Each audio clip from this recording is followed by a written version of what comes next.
Welcome into the Hot Read Podcast. I'm your host, Easton, Director of Published Content here at BroadwaySportsMedia.com. We're also brought to you by the 440 Podcast Network. You can follow me on social media at Easton Freeze. I am joined, being here live at Boom Boss Crab Pizza and Tap House in Spring Hill, Tennessee. Producer JT, joining me as always from somewhere in New Jersey. Is that correct? Yep, here at the Jersey Shore right now. Back in the saddle in my makeshift little setup here. But why aren't you uncomfortably tan and wearing obnoxiously large sunglasses? Isn't that what you have to do at the Jersey Shore? That's something for the summer. So when I come back this summer, I'll put on the full Guido look then. Completely different vibe. And we can go from there. But right now it's been cold. It's been rainy this entire time. So not the right vibe right now, but I'm good. Cold and rainy is brutal. It's been less cold, but also rainy here in Nashville. And we are back here on the Hot Read Podcast. Excited to be back. Took our midweek show off. It's a holiday week. Everybody's moving and grooving, hustling and bustling, getting to family members' houses and having a good time with friends and family over the holiday. I know that I had a great Christmas. JT, how was your Christmas? It was good. Got the whole family together here in New Jersey, so that was good. Some good. Did you get anything exciting? What did Santa bring us? Santa brought me new shoes, so that was nice. I saw that Santa. You told me that Santa brought you some schmeckles to spend in the Best Bet Gauntlet. Is that correct? Yeah, if I wasn't good at this, I probably would feel worse about it. But yes, I did end up getting not one but two different sports betting gift cards, which is a first for me. And if we weren't so good at this, I probably would have a different outlook on it. But you know what? That's what I'm saying. When you're a bad bettor, that's just money being thrown. It's like getting a lottery ticket in your stocking. But for you and I, it's actually it's like a savings bond from grandma. It's an investment. This is money that's going to be turned into more money. Yes. So it's actually the best gift of all. We are, of course, going to be back on the grind with the Best Bet Gauntlet Week 17 edition here at the end of the show, our favorite segment of the week. I'll have to brag on JT, who had not his first, but his second perfect week of the year. Went 5-0 last week. We as a show went a scorching 8-2, and our show record is now north of 60% on the year, which I know, JT, you and I came into this year after our successes last season saying we should really soak that up, because the regression is coming for us. But we looked regression in the face and said, not this year. We smacked it upside the head and said, try again next time. And we have been doing a phenomenal job on the Best Bet Gauntlet this year. And I know we're proud of that. So we're going to keep that rolling this week. My Christmas was great. Spent a lot of time with friends, family. Santa brought me a bunch of those of you. I think I told this story in the podcast. So I got my backpack stolen when we were in London, covering the Titans in week 6. I had my backpack stolen, so Santa brought me a bunch of replacement stuff for that.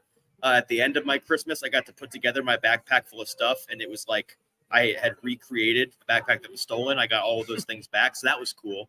I got a robe, which my wife thinks is hilarious. When I become a father one day, I'm locked and loaded for being a dad eventually. So that's good. So it was a good Christmas. I hope everybody listening with us live had a phenomenal holiday break. I know a lot of people still on their break with New Year's coming up this Monday.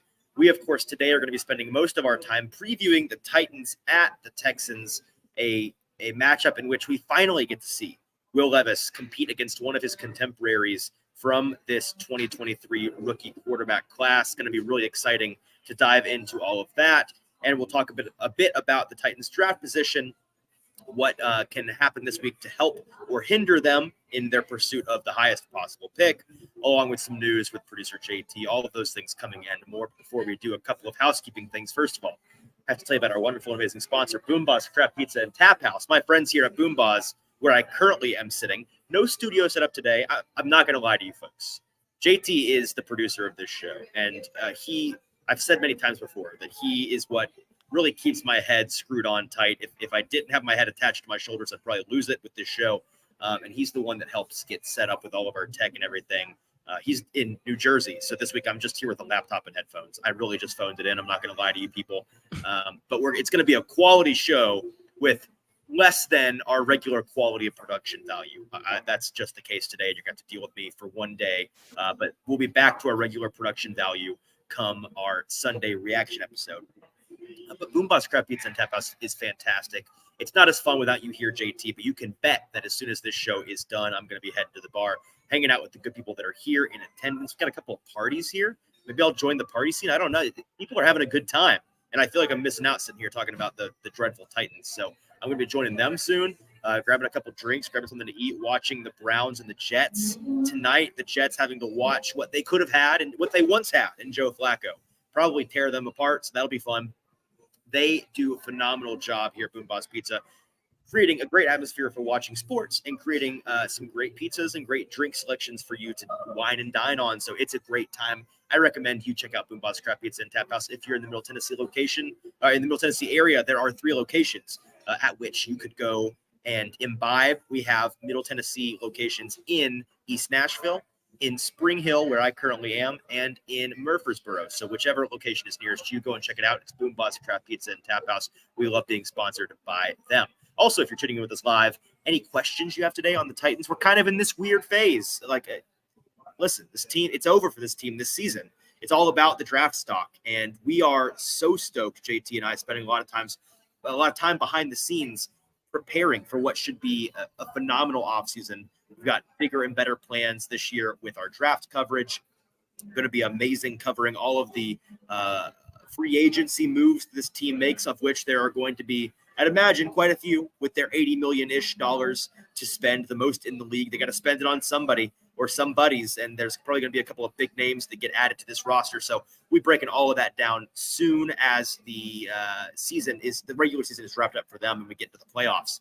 But for now, we are talking Titans and Texans. And if you're watching with us live, you have any questions about that, feel free to drop them in the chat. You can do that by joining us over at YouTube, Broadway Sports Media's YouTube page. Find this live stream there. And in the live stream comment section is where you can join Visa, who's already here, who says, bring on the best bet gauntlet, time to make some money. Absolutely, Visa. That'll be coming your way in just a minute. Okay, it's been 12 minutes of the show. I've successfully buried the lead long enough. Let's dive into some stats and information for this Titans-Texans matchup, JT. Some numbers for you. From a betting perspective, the Titans currently plus 4.5 at Houston. That number's kind of jumped around today with the announcement that CJ Stroud will, in fact, be healthy and cleared and ready to go for the first time in 2 weeks from that pretty gnarly concussion that he suffered. So they're going to be a pretty significant road underdog. The Titans are in this one. Titans under Mike Vrabel against the Texans are 6-5 straight up, 4-7 against the spread. So one of the few teams against which Mike Vrabel has not been great at covering and securing the bag for bettors that backed him. 1-5 against the spread in their last 6. So really not a good trend there. That dates dating back to last year. The Titans have lost 7 straight divisional games as of now. So that's going to be something that they have the potential to break over the next 2 weeks as they see 2 divisional opponents. But they're certainly going to be underdogs in both. So it's going to take a what's the word I'm looking for here? An upset. Yes, a big feat for them to come up. A big feat for them, an upset for them, which I do. We're going to talk a little bit in a second about how I kind of do expect them to upset one of these 2 teams. But those are some numbers there. Stroud, for his part, has made 13 starts so far in his rookie NFL career. He is 5-2 against the spread as an underdog, but just 1-5 against the spread as a favorite. So this is a moment where we have 2 trends meeting, and something has to give. Either Stroud, as a poor favorite, covers for once, or the Titans find a way to get their first divisional win in 7 consecutive tries. Some numbers for you from the Titans team they sent us today that I think are interesting for us to talk through, JT.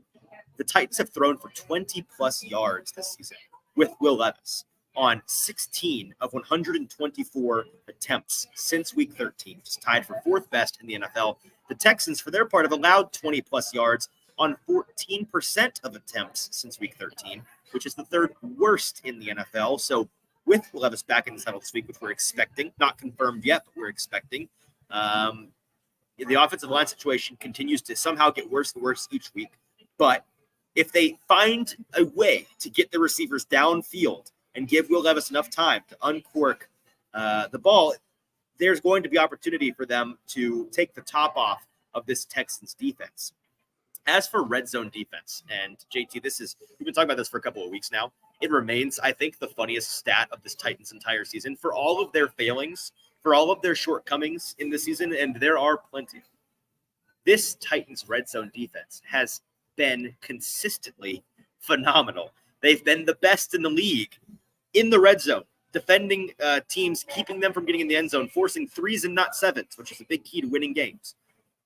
They've been better at that than any other team in the league for a large part of the season. The Titans have allowed just 2 rushing touchdowns in the red zone since week 13, which is tied for 5th fewest in the NFL. The Texans have just 2 rushing touchdowns in the red zone since week 13, which is tied 4th fewest in the NFL. The Titans also, just generally on the red zone defensive front, they still remain the best team in the league at forcing teams to kick field goals or turn the ball over, as opposed to getting into the end zone and getting those 7 points. So we'll see if that continues to trend in their favor this week. A couple more numbers for you. Pass rush for this Titans team, getting home at a bigger and better rate, it seems, each and every week as we get near and near to the end of the season. The Titans have sacked the quarterback 15 times since week 13, which is tied for most in the NFL. The Texans, for their part, have allowed their quarterbacks to be sacked 17 times since week 13, which is the second most in the NFL. So a big, big opportunity for the Titans defensive front, missing Jeffrey Simmons this week and playing against Teair Tart, who is now a Houston Texan this week. A little bit of a revenge spot for him. Do you know, JT, did he play last week, or is this going to be his first week playing?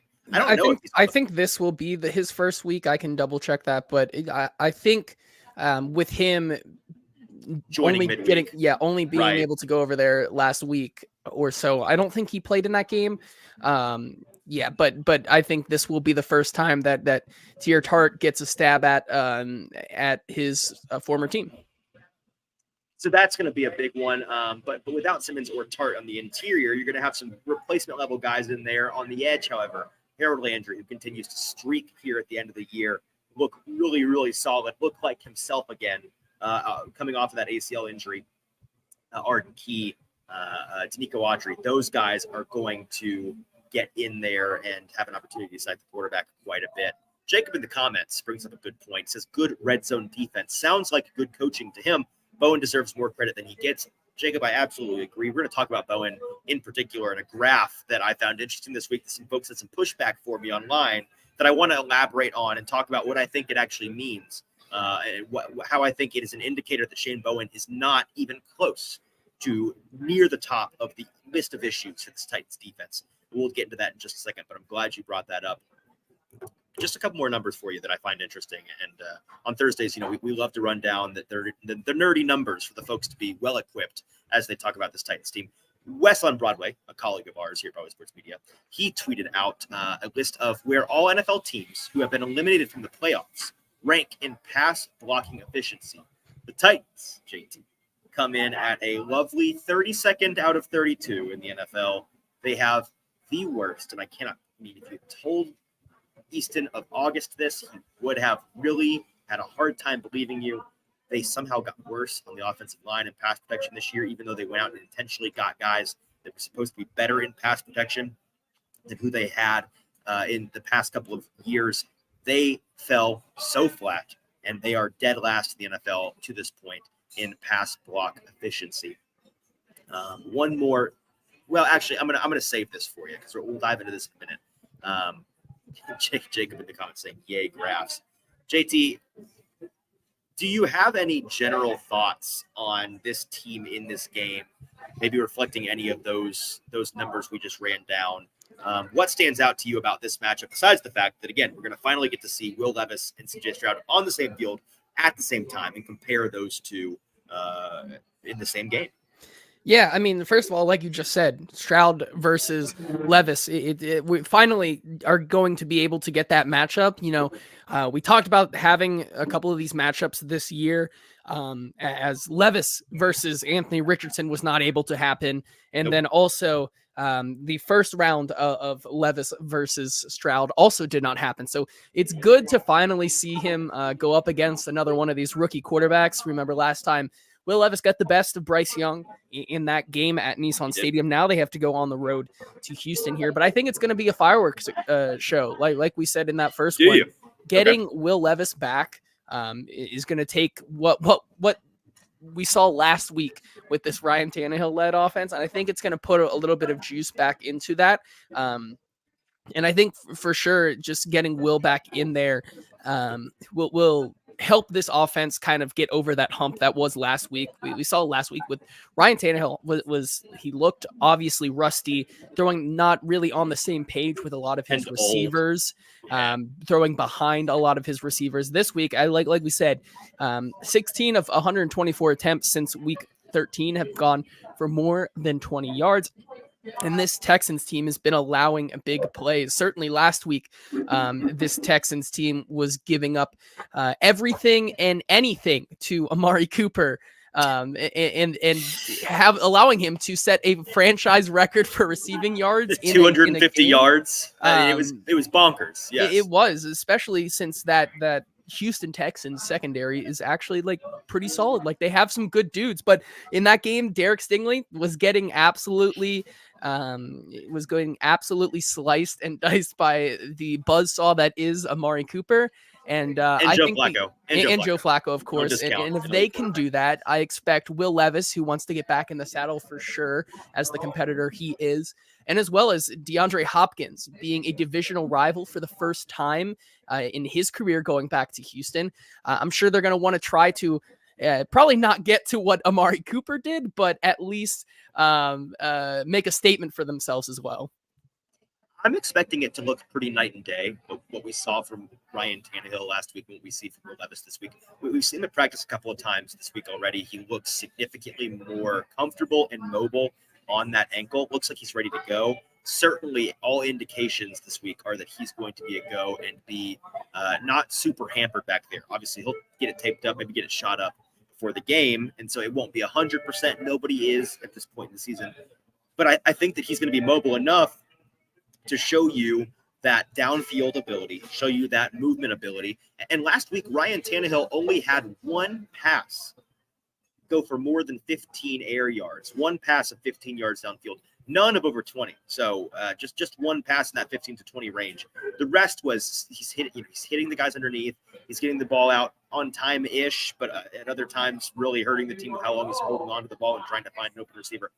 I think with Levis, you're going to see him push the ball downfield, obviously, which is going to be a big difference in itself from what we saw from Tannehill last week. But the other thing is that movement ability and, more importantly, his effectiveness when he moves from the pocket, when he's moving and scrambling back there, creating another graph. It's a big graphs day here on the show.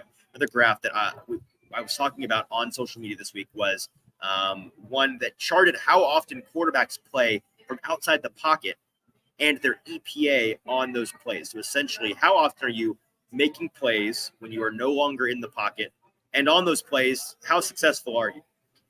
Will Levis is near, in fact, he's actually second in the league of qualifying quarterbacks through week 16 for EPA per play outside the pocket. So when he is outside of the pocket, only, and this is going to blow your mind, only Joe Flacco is more successful this season. He is just above the likes of Lamar Jackson and Josh Allen, Patrick Mahomes, Brock Purdy, Joe Burrow, Matthew Stafford, Dak Prescott. So Kyler Murray, a lot of mobile guys in there, a lot of elite quarterbacks in there. Levis is above all of them this year when he's moving out of structure.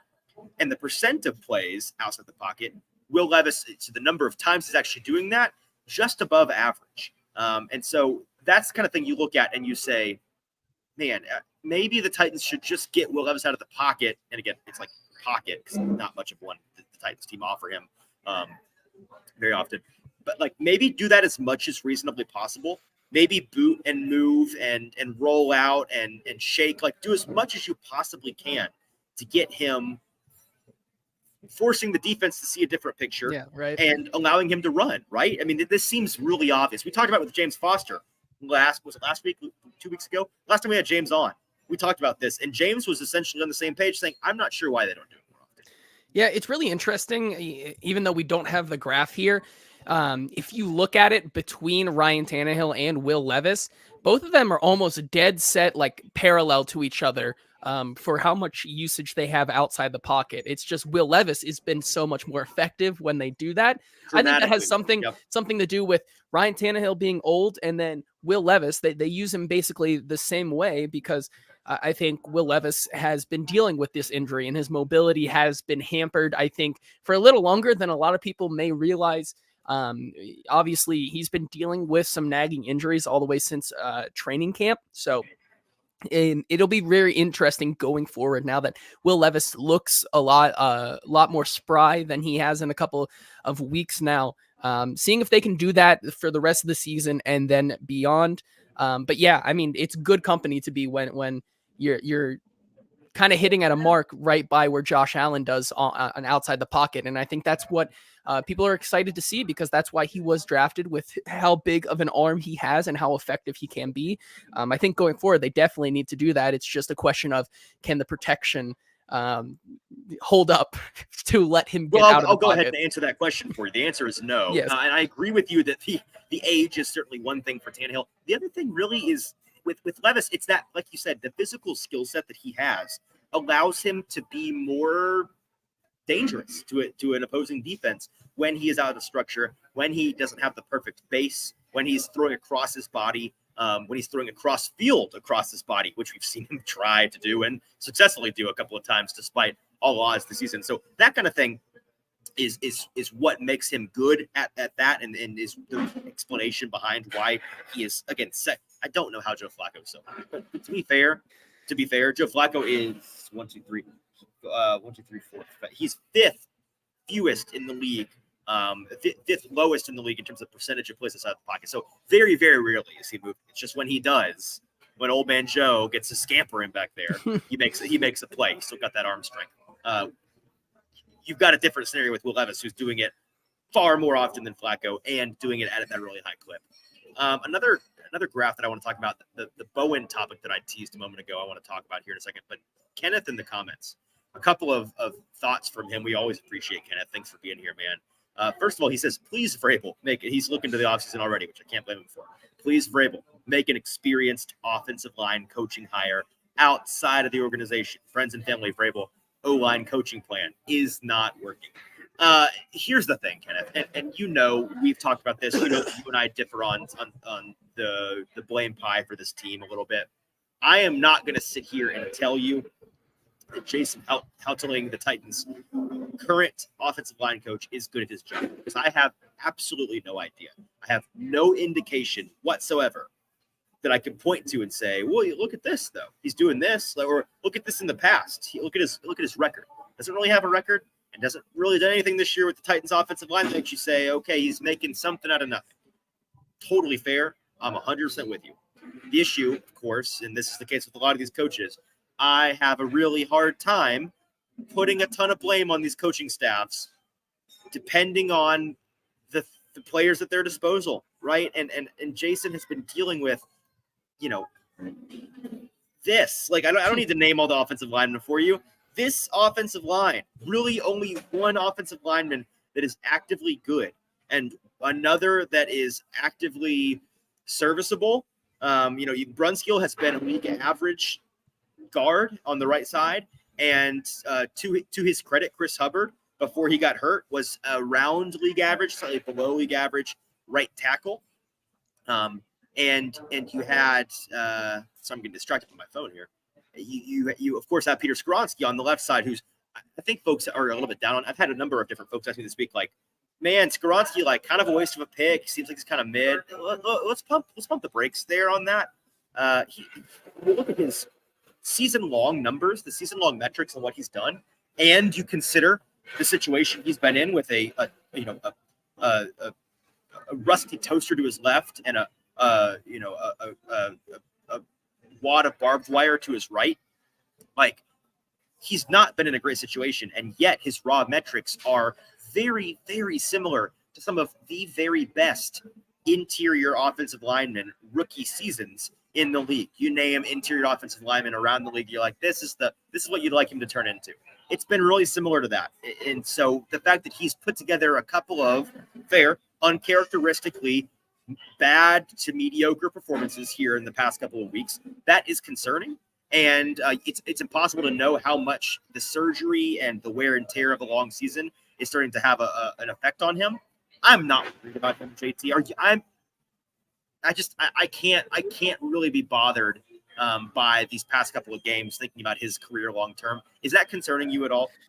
No, because I think we also talked about this. We talk all the time about how O-line is not sexy. It is not something that you want to talk about a lot, and for good reason, because it is things like this where it is one of the positions that is the most important, but also takes the most time to develop. We've been talking all season about how you look league wide, that some of the greatest tackles and offensive linemen and so on and so forth struggle in their first and second year. It's a big developing thing for an offensive lineman to go from rookie to being a top league guy. So I think patience is the way to go with Skoronski. And to your point where it's a waste of a pick, like, of course you could think that, because any other really position, they're going to have a better impact week in and week out that you can see. Sure. But in the case of Skoronski, there's not a lot that he can do. Like you said, he can't play every position.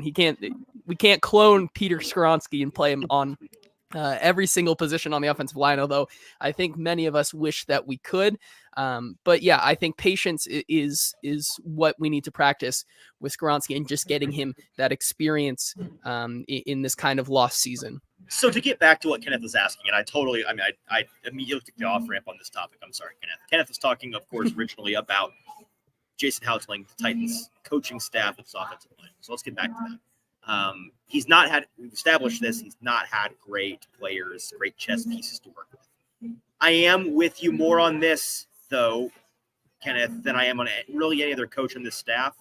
Houtling's the one guy who, again, I have to keep bringing up. He has not had it easy. He's not had guys that are going to set himself up to look good. And yet, pretty much every other assistant or position coach on this team, I can point to something this season, whether it's in the tape, whether it's player developing, whether it's lack of miscommunication, good cohesiveness out there on the field in a group. Like, I can point to something for pretty much every guy in this coaching staff and say, here is a little bit of proof of the coaching working, of the coaching mattering, of them getting as much juice out of the squeeze of this group as possible. Houtling's the exception to that. There really isn't anything there. And so, again, I think it's unfair to say definitively he is not good at his job, but it is equally as unfair to say he's good. We just, you got to give him some good players in there, because we don't have anything to indicate that's the case. So if they went out and got a much more experienced, proven offensive line coach this offseason, I would be all for it. I do think it would be unfair to Houtling to have him fired, because, again, I don't think he had a chance to really prove himself, and he was put in a bad situation. But sometimes it's the breaks in the NFL. You get paid a lot of money. Sometimes that's the way it works. And so I don't disagree with you on that front at all. I don't think it's their number one issue or number one priority this season, but it's one that they can address, and I think that they probably should, Kenneth. The other thing from Kenneth that I wanted to address in the comments, he says, outside of Levis, who needs a positive end of the season the most, Burks or Chig? If it's just, I don't know if he's asking in general, and those are two options. I think so. But if it's a binary between those two, it's obviously Burks. Chig has had a sneaky, really nice couple of weeks here. JT, if you wouldn't mind pulling up, we should acknowledge the Chig numbers here, if you wouldn't mind pulling those up for the past couple of weeks. He's been right around 50 yards like every week for 5 or 6 in a row at this point. Do you have it pulled up? Yeah, so I mean, you really wouldn't believe it, but second in the team in yards with 458 on the season. All season long. Wow. He's also second in targets with 67 on the season. And what we talked about Chigakonkwo last year, right? We talked about him being this guy yards after the catch, like he's sneaky elite that was the stat that was being thrown around at the end of that season. Well, in year 2, despite the drops, despite a little bit of a sophomore slump to begin the season, he's improved his yards after the catch per reception and his average depth of target. Those have both gone up in year 2.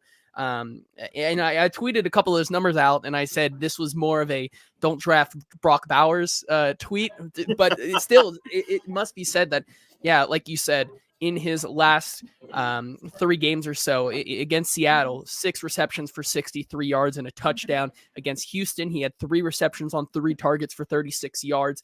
And against Miami, 5 receptions for 46 yards. So you're seeing him average around that 10 and a half average yards per catch. And so he's been very solid and a good security blanket for Will Levis when needed. Obviously, the drops at the beginning of the season, he's gotten past that. I think we can say now that he has that confidence back. And yeah, I think out of those two, like you said, Burks needs to continue what he's doing and get better every single week in order to kind of feel like he can move on from the season and focus on the future. But Chig, man, he's been good all season despite just a couple glaring issues, and I think he's only going to continue to get better. All right, let's talk about Shane Bowen for a second, and we're going to dive into rooting guide for the Titans this upcoming week, what you should be hoping for them to accomplish, for the rest of the league to accomplish to help the Titans with their draft position. But first, I want to dive into Shane Bowen. There was a chart by a great follow on Twitter, if you're on X, at Arjun Men on 100. Arjun is fantastic with all things NFL analytics, a really, really young upcoming mind in the NFL. This is a chart he put together of coverage predictability defensively and efficiency for NFL defenses. So it effectively groups every team in the NFL into one of 4 quadrants. Good defenses and bad defenses on top and bottom, and predictable coverage schemes and unpredictable or often mixed up coverage schemes on the other. So you've got good defenses with predictable coverage, good defenses with unpredictable coverage, bad without, right? That makes sense. So the Titans, they fall very squarely, no blurred lines here. They're all the way in the corner of one of these quadrants, and that quadrant is teams that mix up coverages a lot, but they are not good defenses. And I really wish somebody would answer that phone. You can hear that in the background. I mean, I'm begging you. Thank you. So the Titans are essentially the poster child for a team that has complex scheme this season, but bad players, just not good defense. And I put this on Twitter and said, guys, Shane Bowen, he's really trying out here. I mean, he's trying so hard. Look at how much he is mixing his coverages, how much he is trying different things. And he just does not have the guys out there. And a lot of folks came back at me and said, pump the brakes, Easton. Mixing up your coverages a ton does not a good defense make. It does not mean or a good coordinator make. It does not mean that you are good at what you're doing from a coordination standpoint just because you're trying a bunch of different stuff. And that's totally true. I did not mean for this post to be look, this one chart proves that Shane Bowen is good at his job. Absolutely not. It is just one plot point in the much, much, much larger picture here. But it is a plot point that I think matters. And what I think it does tell us, JT, is that he is doing a lot of work to try different things, to do one of 2 different things, in my opinion. Either he is trying to mix things up in an effort to try to find something, anything that works for this group of ragtag players. And well, not all ragtag, to be fair, just this group with some glaring holes. And he's throwing anything at the wall to see what might stick.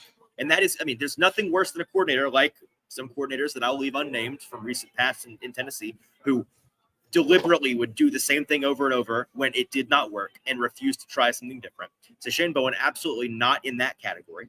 But also, what he could be doing that for is when you keep the opposing offense on their toes, when they don't quite know what is coming their way any given snap, that can help mask personnel deficiencies. You don't necessarily have to have the best players out there to win a rep, to win a snap against an offense that is better than you if they aren't quite sure what they're looking at, if the quarterback isn't quite sure what he's looking at, and they don't fit the look very well. A great example of this is on the exact opposite of this chart, because a lot of folks pointed this and said, Well, look at the Browns, right? Best defense in the league this year. Their coordinator, former Titans staffer, and Jim Schwartz, who folks distribute far too much credit for this Titans defense of pass to. I know this for a fact now, folks. However much you think he helped with the Titans coordination of this defense in the past, it wasn't that much. He helped, but it wasn't that much. He's on the exact opposite side. He's all the way up in the corner on an island, his defense. Jim Schwartz and the Browns, of predictable coverage scheme, but good defense. He is the the poster boy. Where's child? I don't know. The poster boy for a defense that says every single week to their opponents, you're going to know exactly what we're throwing at you, and we don't care because we got the better guys. We got the better dudes. And that's not what the Titans are. They are the exact opposite. And so folks point to that kind of thing and say, well, why are a lot of the good defenses this year, the Jets, the Niners, the Cowboys, the Browns, the Steelers, the Saints, why are they in the predictable coverage scheme good defense quadrant and not the good defense mix-up coverages a lot quadrant? And that's a fair point. I think it's unfair to discount how there are a lot of very good coordinators in this league in the same territory as Shane Bowen on this chart who just don't have the guys this year, but we know they are proven commodities defensively. Okay, in the territory with the Titans down here, you've got Big Lou Anarumo with the Bengals, who's been doing more with less on that Cincinnati Bengals defense personnel-wise for years now. Proven elite defensive mind. You got Bill Belichick over there. You got DeMeco Ryans with his new and young defense in Houston. We know he's a good defensive coordinator. That's why he got the job. We know he's good at it. And we've seen flashes of that great coordination from this team this year. They don't quite have the horses yet. Like, those are the guys over. Dan Campbell is in this territory.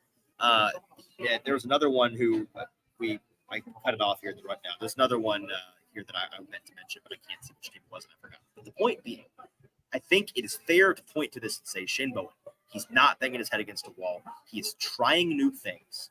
He is trying to make chicken salad out of chicken, you know what, with this defense and with this personnel situation, which is certified garbage at this point. I mean, you've got guys out there playing defense at this point in the year for this Titans team who would not be playing on any other defense in the league this season at any point. And he's in my recent memory against the Dolphins, I think he put up his best coordination effort of his career as a Tennessee Titans defensive coordinator. That was a Bowen masterclass. So Bowen's not the problem. He's been far from perfect. He is not the best coordinator in the league by any stretch of the imagination, but he is a good defensive coordinator. We have seen the defense that he runs work for this Titans team for the past 3 years. The difference has been personnel, not what they're running. And so I think that folks need to relax on one of these coordinators or both of these coordinators needs to go in the offseason. No, they don't. I think they're both going to stick around. I think they both should stick around. Kenneth chiming in the comments saying Bowen has an incredible red zone defense, but the problem is the teams managed to get into the red zone quite a bit as well. Lockdown outside corner is right up there after offensive line and receiver in terms of needs. Absolutely, Kenneth. And I think that red zone defensive stand, but very often take that you have is indicative of the fact that Bowen, again, this is one of those things. I think Bowen is doing this out of necessity. He's saying we can't afford to be aggressive defensively between the 20s. We're going to get burnt. We're going to have the top taken right off of us. We've got to sit back, drop 7, drop 8, try to win with our front 4, try to win with simulated pressures between the 20s, let the team dink and dunk their way down, hope they make a couple of mistakes in the game that turn the tides of the competition. And in the red zone, we are going to rock up and keep them from getting 7s. We're going to force 3s.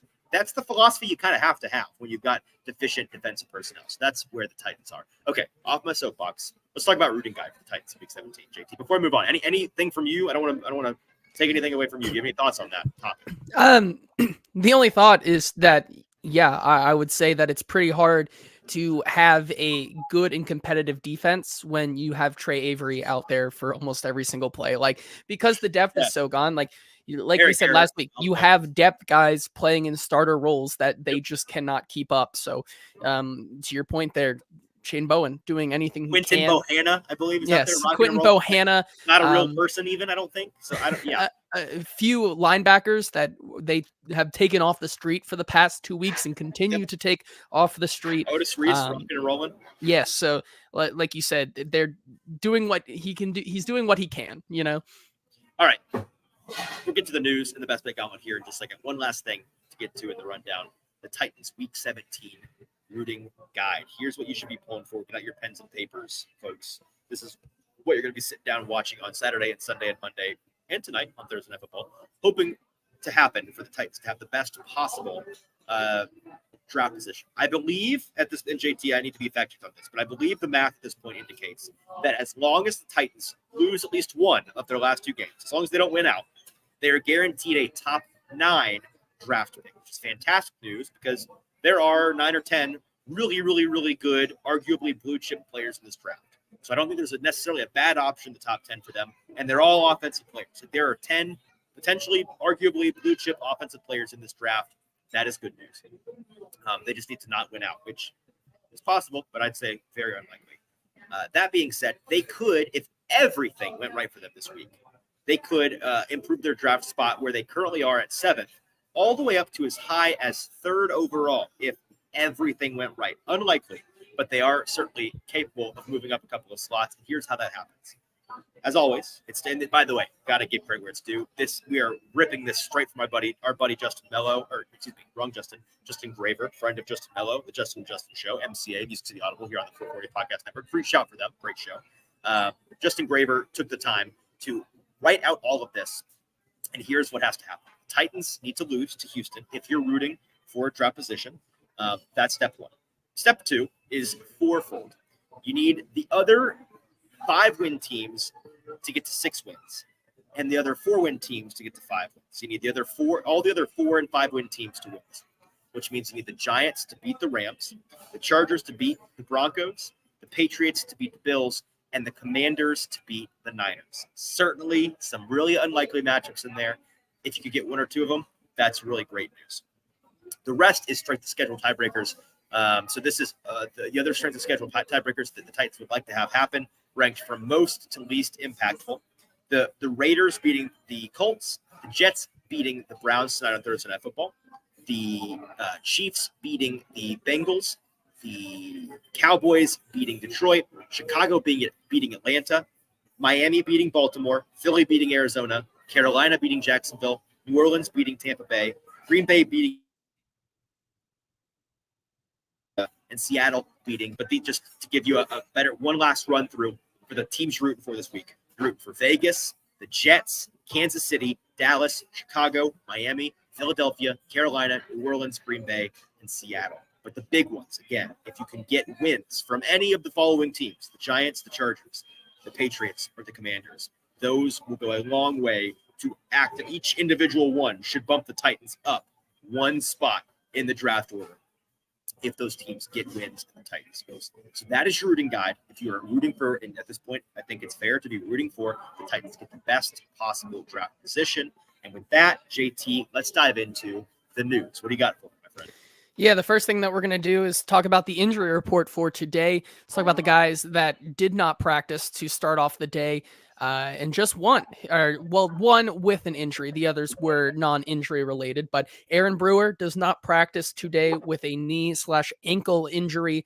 But otherwise, a lot of limited here, and some guys who did not play last week that are finally limited once again. You have guys like Sean Murphy-Bunting, Caleb Murphy, Caleb Farley also limited as well. Even though he won't play, it's good to see him also out there. And then DeAndre Hopkins, Chris Moore, Daniel Brunskill, Danico Autry, all limited. The big one right there, like I said, Aaron Brewer. Are you concerned at all about his availability this weekend? I'm concerned that he won't play. I'm not super concerned if he can't play. He's one of the players who's changed. My opinion of this player has changed most of the season. I was pretty bullish and incorrect about his ability to be a much better center than he was a guard.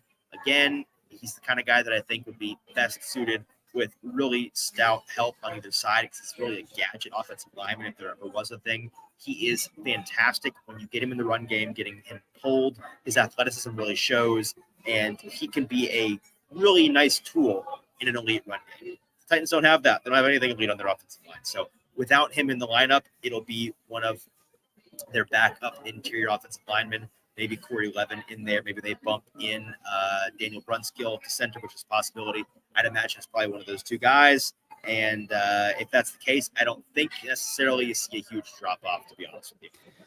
Yeah, and even if they do are without Aaron Brewer, the Texans defensive line might also be without a lot of guys, with three defensive front seven guys logging another DNP on Thursday today. Will Anderson with an ankle injury, Malik Collins with a hip, and Jonathan Greenard with an ankle. So those are all guys that have not practiced yet this week, which would certainly give the Titans both a sigh of relief and kind of take some of the pressure off, but also leave the door open for Tier Tart to have a crack at his former team.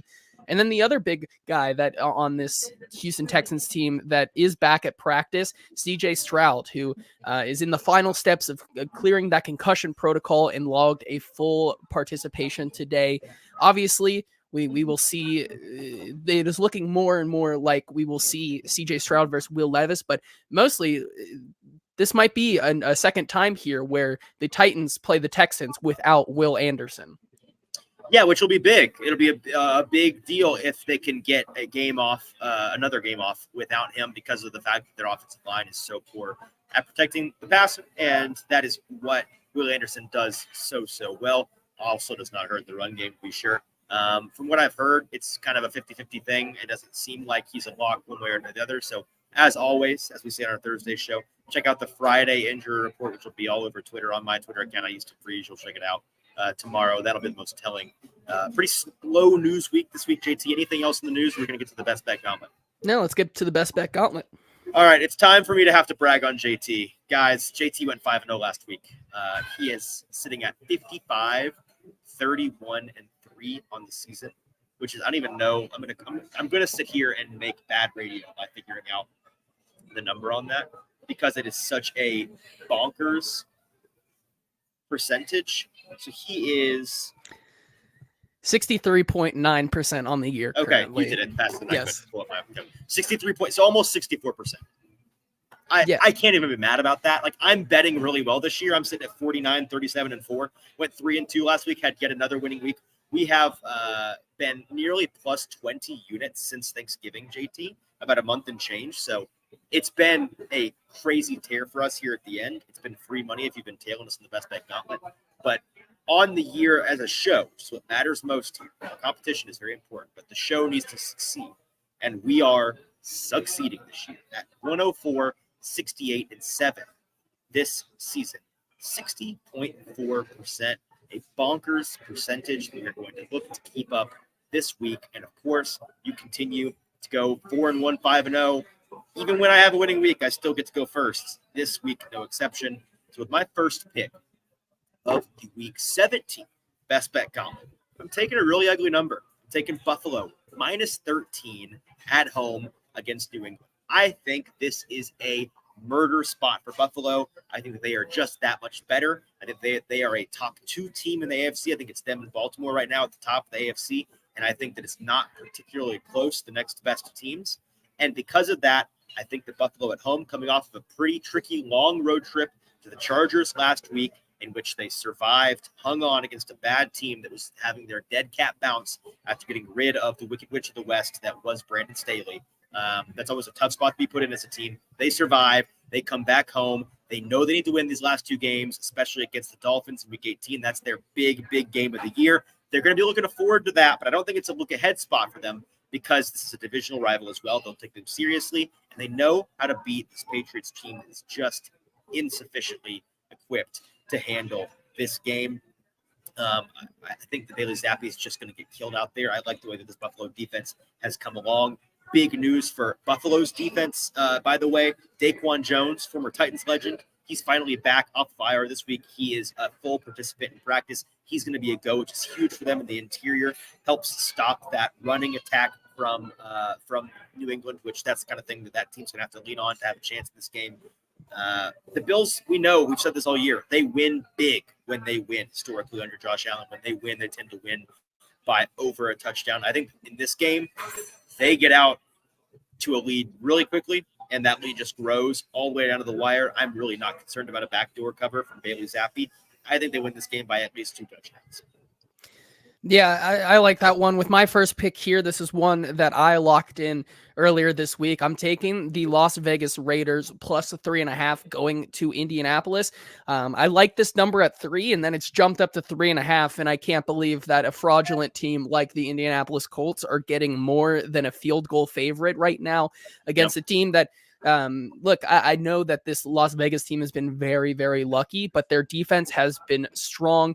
Their new coach, they seem like they found maybe a guy who is a good fit for the future. I was about maybe to say the vibes continue to be just immaculate with this. They do. The vibes are so high. You know, if Aiden O'Connell can cover the spread against the Kansas City Chiefs without having to throw a single pass in the last 3 quarters, I'm sure that he can also do it against this Indianapolis Colts team. Once again, 10 incompletions, yes, 0 yards. It is really just a tough spot for this Indianapolis team, who I think really has a chance to lose out here at the end of the season. But I think Las Vegas is the hotter team right now. They still are in the fight here for a divisional title, and they've been playing. They've been playing very, very well. And I think over the hook, it's just too good to pass up. So I'm going to take Las Vegas plus 3.5. No, I love it. I wanted that this week, but I knew as of like Monday we had talked, and you were like just so excited to bet this line. So I thought I have to respect you enough as a bettor. I had to do this one to you. I'm glad you got it. Godspeed to you. I'll be betting it along with you. With my second pick at the Week 17 Best Bet Gauntlet, give me the Pittsburgh Steelers and Mike Tomlin at Seattle, getting 3 in the hook, plus 3.5. Pittsburgh is on the road. Seattle, Titans fans saw firsthand last week. They're just not that good. They are they're not a fraudulent team, but they're a deeply flawed team that is playoff caliber. They're going to probably get spanked early in the playoffs. They're going to have a very unceremonious exit. Mason Rudolph playing quarterback for the Steelers team is actually an upgrade over Mitch Kissintitties. Like that's a big deal. He's somebody that I actually trust in this spot more than Mitch Trubisky. And so that's important. But here's the overall handicap on this one, JT. Compare this Pittsburgh team to the Tennessee team that Seattle played last week. A team that, again, they barely won against and had to come from behind against Tennessee on the road last week. This Pittsburgh team is essentially the exact same as the Tennessee team, but they have a better offensive line and a better defense. Like, I think that's kind of the whole thing. It's kind of the exact team that the Titans were when the Seahawks played them last week, but upgraded up front on offense, which is important for the offense to function, and a far more resistant defense than the Titans are going to offer, with nice pressure up front and a couple of nice young corners on the back end to be much better than Trey Avery in this spot. And so for that reason, I think that this is a letdown spot for Seattle. They've had a lot of magic the last 2 weeks, coming from behind to beat Tennessee at the very end of the game, coming from behind with backup Drew Lock to beat the Eagles at the end of the game. That's going to run out eventually. I think this is the spot. The final and most important point here, JT, is that you're not a huge Bible scholar, but I am. So let me just tune you in real quick. The 11th commandment, as we all know, is that Mike Tomlin has to go over 500. And so he needs a win here at the end of the season to make that happen. I think it happens here. Give me Tomlin and the boys to cover plus 3.5. Yeah, with that hook, it's too good to pass up. I'll be with you on that one because, like you said, this is the spot for Tomlin to secure that above 500 season. The universe must right itself. It's a law of, it's one of Newton's laws. It's one of most. This is what's going to happen. It is the way it must be. Yeah, definitely a sell spot here for Seattle. With my next pick, this is another line that I was able to snag today, actually, on a certain site that gave it to me, BetMGM. But I'm taking the Cincinnati Bengals plus 7.5, going to Arrowhead to play the Kansas City Chiefs. This game has already started to come back on that number. I believe it's now 6.5, so I'm really glad that I was able to snipe that one here. But Kansas City, like, this could be a spot to buy Kansas City, but then again, this Cincinnati team always seems to have their number, at least defensively. They're getting some key players back. Cam Taylor-Britt is coming back. He's logged 2 full practices. Jamar Chase also practiced today. Did you see what Jamar said today, by the way? I did not, no. He a classic spot for Jamar Chase. The local media asking him about this Chiefs defense, and I'm paraphrasing, but he essentially said they ain't got nobody on that defense that you know. Like it's not like they have. He said they don't have a Jalen Ramsey back there. Like it's a nameless, faceless defense. There's nothing to be afraid of with that defense. don't know if I love the fuel and the fire, but you got to love the confidence, right? I do like the confidence. It's also a big game for this offensive line. Orlando Brown Jr. going back to the Chiefs to play them this season. I don't think there really is a difference between like a Jake Browning or an Aiden O'Connell like there was last week. They also playing in Arrowhead there. But yeah, 7.5, even at 7, I think it's too many points for this Chiefs team that it was really they could be in trouble here if they continue their losing ways. So I'm going to take Cincinnati with the points. I love that bet. I'll be with you on that one. With my third pick of the Week 17 Best Bet Gauntlet, give me Ty God. It's a Ty God spot for Tyrod Taylor. I'm taking the Giants plus 5.5 at home against the Rams, a red-hot team, the Rams, that I don't want to discount. Not at all. But I think this is a big-time backdoor cover spot. Tyrod he's referred to in the betting community as Ty God Taylor because he is a backdoor cover god. He's a cover machine. That's all this guy does in his career when he comes in. He's going to be in this week. The Tommy Cutlass dream is no longer. He got whacked by the Mafia, as he fittingly should have. And so we've got Tyrod in here for this Giants team that needs to cover plus 5.5. I would not be shocked if this number continues to trend up. So maybe this is one you earmark as something you bet on the day of. Get a 6, 6.5. Maybe a stupid book gives you a 7. Wouldn't bank on that, but it's a possibility. A really simple handicap here in the sense that the Rams are facing the 49ers next week, so it's a big look-ahead spot for them. They're going to want to win that game to get into the playoffs. And I think that folks are going to look at this spot, bettors are going to look at the spot and say, okay, the Rams know they have to win one of these last 2 games at least to get into the playoffs. This is probably going to be a spot they want to do it, right? And that makes sense on the surface. When you dive into the numbers, I think this is a really interesting statistic. Teams in the final 2 weeks of the season that need a win to make the postseason, going up against a team who has a worse record than them, are 40% against the spread in the last 20 years. So it's a little bit of reverse psychology. The numbers tend to get a little bit overinflated for these teams that need the win. You fade them, you get the cover, not the win, get the cover. I think that it's all very much in the cards here. Absolutely a possibility that we see the Rams win by 3. You get a really nice, comfortable cover of that 5.5. Give me the Giants plus 5.5 at home against the Rams. Yeah, I think it's a fine sell spot for a Rams team that they've covered the past couple of weeks, but it's been by the skin of their teeth. Yes. It's been very close, and I think this is one where this team with Tyrod Taylor is a lot better than they are with Tommy DeVito.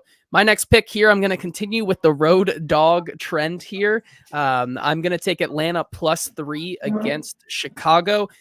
Really, this is just, I don't see the Chicago team being that much better than this Atlanta team.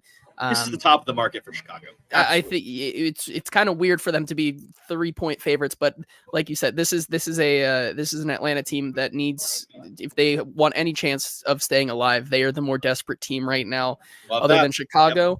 Yep. This is also a team that with Taylor Heineke in there as well.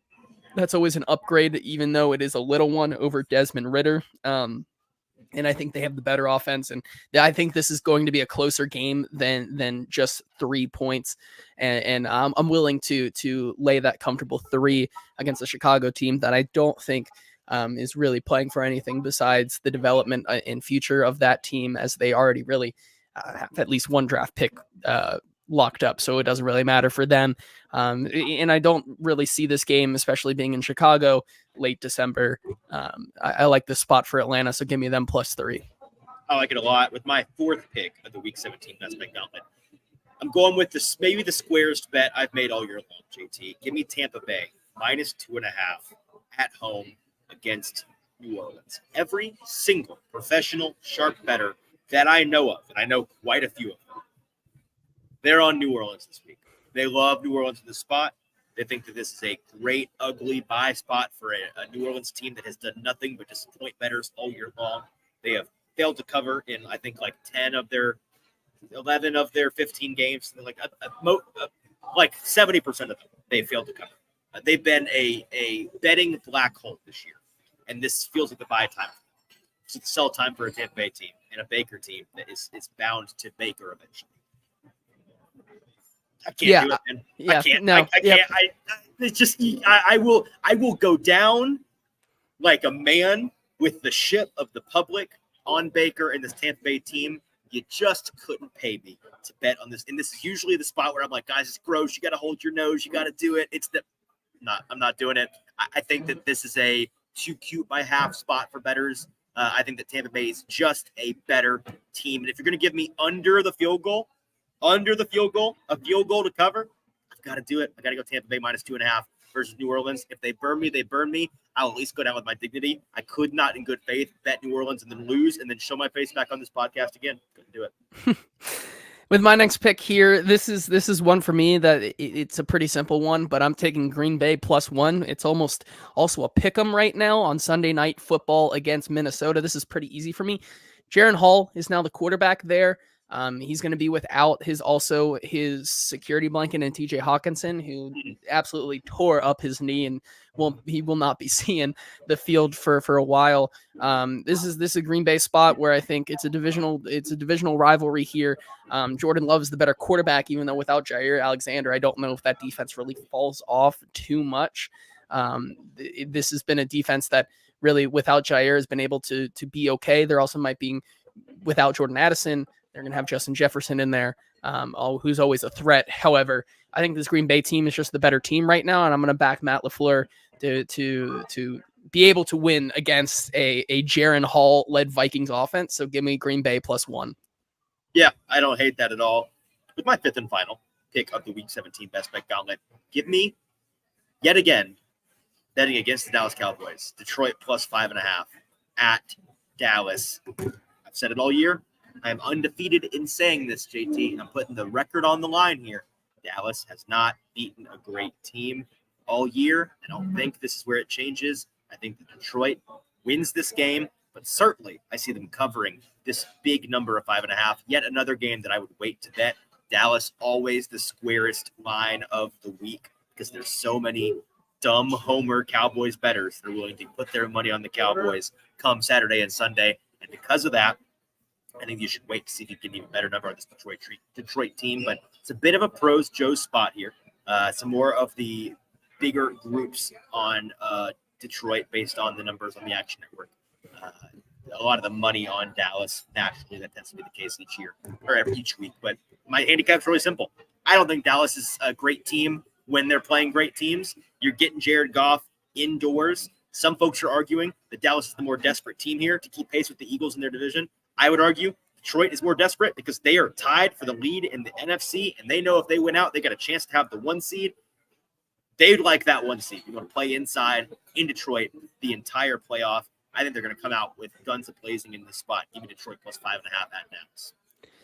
Yeah, and with my final pick here, I'm going, once again, I'm taking all road underdogs this week. I'm taking the Los Angeles Chargers +3.5 at Denver here. Once again, getting a hook in a divisional game like this, where this Broncos team is kind of a mess right now. And I think that they're going to be distracted in this game, especially considering they're benching Russell Wilson for financial reasons and putting in Jarrett Stidham. And it's always funny. This is like the 4th time, I think, in the history of the NFL that we have another team that's currently in the let's see what we have in Jarrett Stidham era of their season. So it has not worked out for a lot of these teams. He's 1-1 all time against the spread. And this Denver team, I think, is going to be really, really distracted in this matchup based on just kind of where they are right now. This is also a Los Angeles Chargers team that I think is punching above their weight right now. Without Brandon Staley, this is a team that, like we said, really stopped, believing in Brandon Staley. And now with a new interim head coach, guys are going to be playing for their jobs in the future. And this is a spot where I think 3.5 is too much. So I'm going to take the Chargers and the points. All right. And so with that, we've finished our picks for the Week 17 Best Bet Gauntlet in review. Get your pens and pads back out, folks. Write these down. If you're making money, we'd love for you to make it with us. JT, like you said, all road dogs. Very strange theme this week. Hope it pans out for you. If you go 5-0 again, I'll eat my shorts. But let's hope for a good week.